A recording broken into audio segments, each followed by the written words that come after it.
Les franciscains de la custodie de Terre Sainte ont célébré au Saint-Sépulcre la fête de l'invention de la Sainte Croix, une dévotion célébrée en souvenir de l'année 327, quand sainte Hélène, mère de l'empereur Constantin, découvrit dans cette grotte la croix sur laquelle Jésus fut crucifié.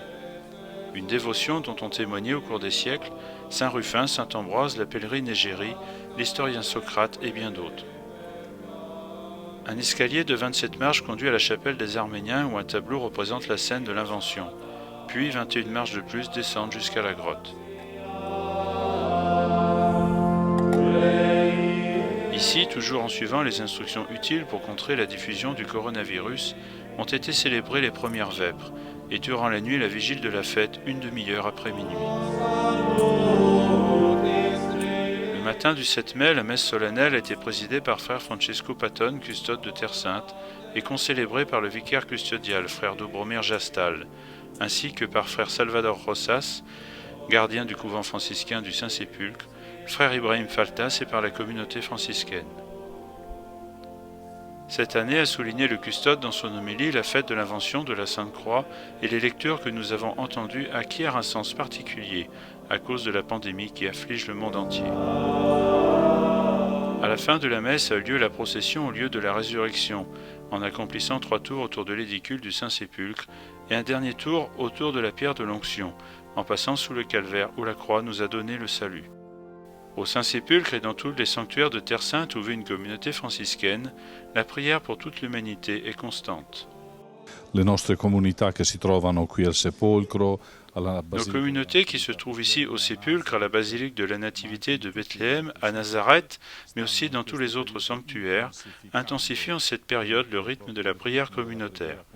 Nous prions de manière particulièrement intensive pour tous les malades, pour ceux qui travaillent dans les hôpitaux et pour ceux qui doivent prendre des décisions pas toujours faciles. Gli ospedali, per quelli che devono prendere anche decisioni non sempre facili.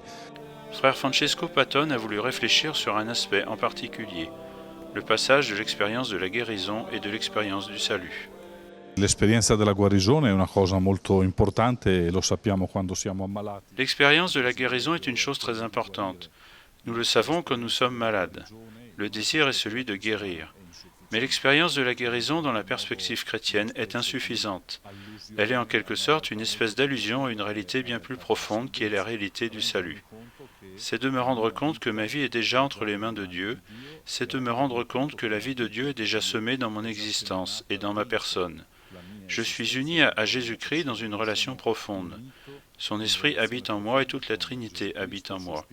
C'est cela l'expérience du salut, l'expérience d'une vie avec Dieu qui commence déjà maintenant et qui un jour passera à travers l'expérience pascale de la mort pour être pleinement partagée et pour toujours à la vie même de Dieu. L'esperienza pasquale della morte per essere condivisione piena e per sempre della vita stessa di Dio. Près de l'édicule, à l'autel de Marie-Madeleine et dans la chapelle de l'Apparition à la Vierge Marie, les frères ont chanté « Salut aux croix, unique espérance qui apporte la joie pascale ». Et frère Francesco Patton a partagé avec tous une prière composée par saint Jean-Paul II. Ô croix triomphante du Christ, inspire-nous à continuer la tâche de l'évangélisation. Ô croix glorieuse du Christ, donne-nous la force de proclamer et de vivre l'évangile du salut. Ô croix victorieuse du Christ, notre unique espérance, guide-nous vers la joie et la paix de la résurrection et de la vie éternelle. Amen.